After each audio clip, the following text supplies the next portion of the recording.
अभी हमने जो पैरामेडिकल स्टाफ है उसकी जो उन पदों की भर्ती का शेड्यूल लगभग जारी कर दिया है। कल आपके समाचार पत्रों और हमारी वेबसाइट पे वो आ जाएगा। जो स्टाफ नर्स है, MPHW है, टीवी वर्कर्स हैं, जो असिस्टेंट हैं ऑपरेशन थिएटर के, इस तरह की 3200 पोस्टें हैं जिनका 16 जुलाई और 17 जुलाई को यहीं पंचकुला में ही एग्जाम होने जा रहा है। इसके अलावा अगर भर्ती प्रक्रिया की बात की जाए, जो पिछली भर्ती प्रक्रिया है 20-22 हज़ार के करीब, जो कोविड की वजह से कहीं ना कहीं रुकी पड़ी है, और नई प्रक्रिया जो अपनाने जा रहे हैं, कितनी भर्तियां और हो सकती हैं टोटल अगर देखा जाए वर्ष 2021 में?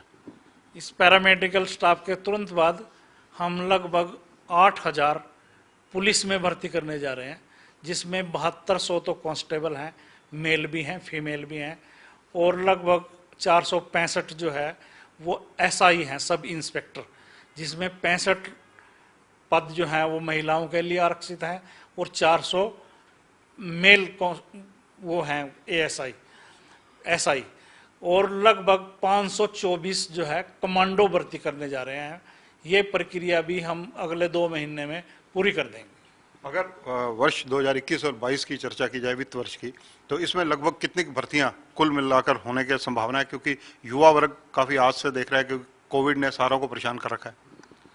अभी जो हमने टेक्नोलॉजी अपनाई है कि हम ऑनलाइन, आगे से ऑनलाइन डॉक्यूमेंट वेरिफिकेशन करेंगे, तो फिजिकल स्टूडेंट्स को यहाँ या कैंडिडेट को आना नहीं पड़ेगा, और जो भर्ती है वो बहुत ज़्यादा स्पीड अप हो जाएगी।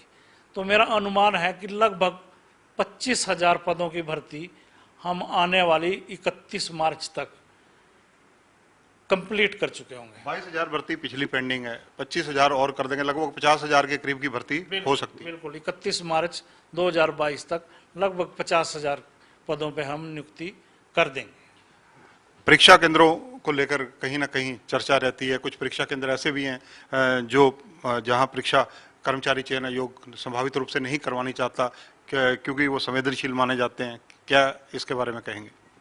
अभी हमारे जो ग्राम सचिव की भर्ती कैंसिल हुई है, तो उसमें सरकार ने पुलिस की और सिविलियंस की एक SIT गठित की थी।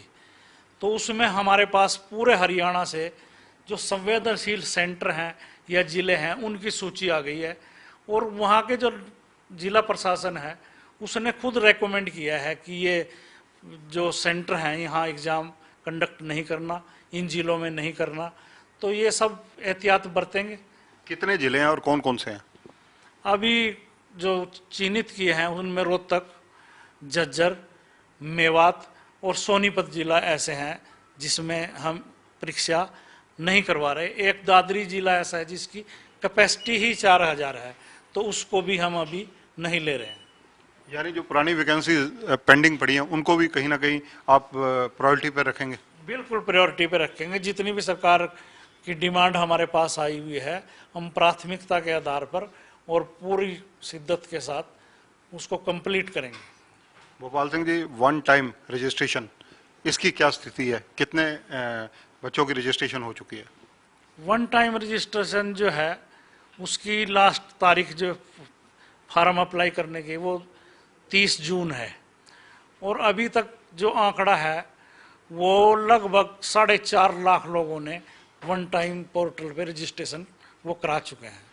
और मेरा आप लोगों के माध्यम से, आपके चैनल के माध्यम से सभी जो कैंडिडेट हैं हरियाणा के युवा हैं, उनसे मेरी अपील है कि वो वन टाइम रजिस्ट्रेशन पे अपना रजिस्ट्रेशन कराएं जिन्होंने अभी तक नहीं कराया, क्योंकि भविष्य में जो भी भर्ती हरियाणा में होगी वो वन टाइम सिस्टम से ही होगी। जिसके पास रजिस्ट्रेशन होगा वही वन टाइम पे, और जो हरियाणा कर्मचारी चयन आयोग है उसके पोर्टल पे रजिस्ट्रेशन करा सकेगा। वन टाइम रजिस्ट्रेशन की डेट कई बार सरकार पहले भी एक्सटेंड कर चुकी है, क्या भविष्य में भी ये एक्सटेंड करने की आप वकालत करेंगे? क्योंकि हरियाणा की अगर आबादी को देखा जाए 2,80,00,000 में से अगर युवा वर्ग को काउंट किया जाए तो 4.5 लाख नाम मात्र बनती है।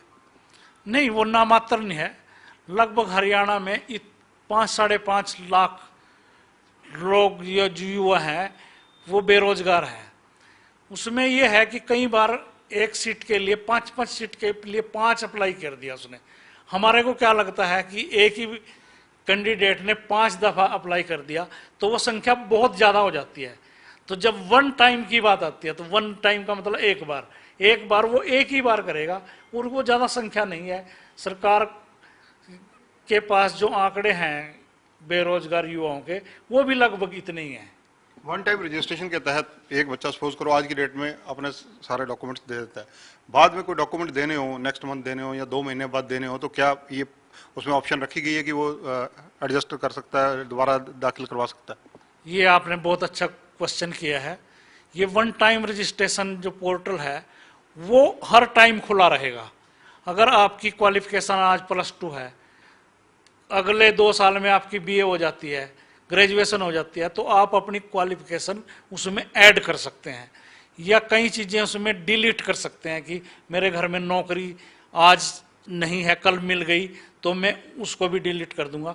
ये ऑप्शन हर समय कैंडिडेट के पास खुला रहेगा कि वो अपना स्कोर सुधारने के लिए, अपनी हाई क्वालिफिकेशन को एडिट करने के लिए वो किसी भी टाइम वन टाइम रजिस्ट्रेशन के पोर्टल पे जा सकता है। वन टाइम रजिस्ट्रेशन को क्या आप काउंटर चेक करवा रहे हैं, क्योंकि कहीं ना कहीं टेक्निकल दिक्कत बच्चों को आ रही है इसमें? बीच बीच में जो टेक्निकल प्रॉब्लम आती है, बच्चे जो कैंडिडेट हैं वो हमारे ध्यान में लाते हैं और उन त्रुटियों को हम ठीक करते हैं। अभी तक जो एक मेजर वो आई थी कि उसमें हरियाणा से बाहर के जो लोग हैं वो अप्लाई ठीक नहीं कर पा रहे थे।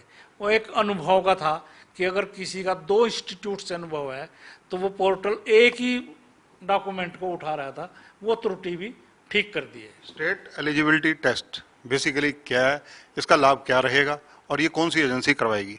CET है वो, कॉमन एलिजिबिलिटी टेस्ट, उसको NTA कराने जा रही है। नेशनल टेस्टिंग अथॉरिटी बनी हुई है एक, बहुत जो ईमानदारी पारदर्शिता से काम करती है, पूरे देश में करती है वो। तो वो जो नेशनल टेस्टिंग अथॉरिटी है वो ही जो वन टाइम रजिस्ट्रेशन का CET है उसको कंडक्ट करेगी। बेसिकली उसका लाभ कैसे रहेगा, क्या रहेगा? उसका लाभ ये है कि जो CET क्वालिफाइड लोग हैं वही हरियाणा स्टाफ सिलेक्शन कमीशन के पास स्क्रीनिंग टेस्ट के लिए आएगा। उसका फायदा ये है कि हमारी जो हम लाखों की संख्या में एग्जाम लेते हैं उम्मीदवार का, वो संख्या हमारे पास 3 गुना रह जाएगी। मतलब जैसे 5000 क्लर्कों की हमने भर्ती करनी है तो हम स्क्रीनिंग टेस्ट सिर्फ 15,000 लोगों का लेंगे। अब तक हम लगभग 20 लाख लोगों का ले रहे थे, 15 लाख लोगों का ले रहे थे। तो एक संख्या को कम करने के लिए सरकार बहुत अच्छी योजना लेके आई है। परीक्षाओं में नकल रुके, पारदर्शिता रहे और जो पेपर लीकेज का मामला हर बार होता है, ज़्यादातर चर्चा में आता है, सुर्खियों में रहता है और कहीं ना कहीं क्वेश्चन मार्क लगता है, आपकी सारी व्यवस्था पर प्रश्न चिन्ह लगाता है, उसको कैसे विराम लगाएंगे? ऐसा है, अभी तक मैं पिछले 6 साल से यहाँ सदस्य के रूप में भी काम किया है और मुझे बताते हुए खुशी ये हो रही है कि आज तक हमारा कोई पेपर लीक या आउट नहीं हुआ है। कुछ सेंटरों पे चीटिंग की घटनाएं हुए हैं और हमने इस कोविड काल में, ये कोविड काल हमारे लिए एक वरदान लेके आया है कि हमने इन सब चीज़ों पे पूरी तरह से स्टडी की है, दूसरे स्टेटों की स्टडी की है और नई टेक्नोलॉजी की स्टडी की है। तो अब हमारे पास ऐसी नई टेक्नोलॉजी आने वाली है आने वाले दिनों में कि ये जो चीटिंग का भी मामला है ये भी कैंडिडेट के लिए संभव नहीं होगा। और जो रही बात दूसरी, इस दौरान सारा माफिया जो है वो पुलिस के शिकंजे में आ चुका है जो इस तरह की घटनाओं को अंजाम देता था। गोपाल सिंह जी, एक चीज़ और पूछनी चाहूँगा, जैसा कि पहले होता रहा, अब क्योंकि प्रक्रिया आप चेंज कर रहे हैं, क्या इसमें भी रिलीफ मिलेगा? जैसे एक बच्चे की जगह दूसरा कोई बैठ जाता था, परीक्षा दे देता था, क्या उनको पकड़ना अब सहज रहेगा ऐसी चीज़ों को? ये बहुत आसान है, उसको इनपर्सोनेशन कहते हैं कि एक के स्थान पे दूसरा बैठ गया। अभी सरकार की हिदायतों के अनुसार हम बायोमेट्रिक नहीं करा सकते, पर हमने उसका भी एक अलग से सिस्टम टेक्नोलॉजी ने निकाल लिया है। फेस की वो करेंगे वो और आइज की रीडिंग करेंगे और जब हमारे पास स्क्रूटनी पे आएगा तो हम देखेंगे कि वो वही कैंडिडेट है क्या जिसने परीक्षा दी थी। यहाँ तक स्क्रूटनी पे नहीं, जिस डिपार्टमेंट में उसकी अपॉइंटमेंट हुई है वहाँ सिलेक्शन के लिए जब जाएगा वो दोनों चीज़ें उससे मैच करेंगे कि कैंडिडेट ओरिजिनल है या वो कैंडिडेट अलग था, ये कैंडिडेट अलग है। युवा वर्ग को बतौर चेयरमैन आप क्या आश्वस्त करेंगे इस मामले में? मैं युवा वर्ग से यही कहना चाहूँगा कि सरकार पूरी ईमानदारी पारदर्शिता से भर्ती कर रही है, मेरिट के आधार पर, योग्यता के, किसी भी इफ एंड बट के चक्कर में छोड़ के पूरी तरह से अपने एग्जाम की तैयारी करें। हरियाणा में नौकरियों का अंबार लगने वाला है और जो 5-6 साल से माननीय भारती जी के नेतृत्व में काम हो रहा था वो ऐसे ही कंटिन्यू होगा और स्पीडअप होगा। जिन बच्चों ने अभी तक वन टाइम पे जाके रजिस्ट्रेशन नहीं कराया उनसे भी मेरा अनुरोध है कि वो जल्दी से जल्दी 30 जून तक पोर्टल खुला है वो रजिस्ट्रेशन कराएं, क्योंकि हरियाणा स्टाफ सिलेक्शन कमीशन में अब के बाद 30 जून के बाद जो भी भर्ती होगी वो वन टाइम रजिस्ट्रेशन से ही होगी। जो पिछली परीक्षाएं आप लेंगे वो किस प्रक्रिया के तहत लेंगे और सरकार को आपने क्या चीफ सेक्रेटरी साहब को प्रस्ताव भेजा है? जो पिछली हैं कंटिन्यू चल रही हैं वो पिछले ही पैटर्न पे होंगी, पिछले ही क्राइटेरिया पे होगी और जैसे पिछले 5-6 साल से करते आ रहे हैं उसी पद्धति से होंगी। ये 50,000 भर्तियों का तो आपने खुले रूप से जिक्र किया, और विभागों की तरफ से कोई प्रस्ताव आए हों जो आपके इस वक्त ध्यान में हो कि कितनी भर्तियां और निकल सकती हैं? लगभग 20-22 हज़ार की रिक्विजिशन और अगले 1 महीने में आने वाली है।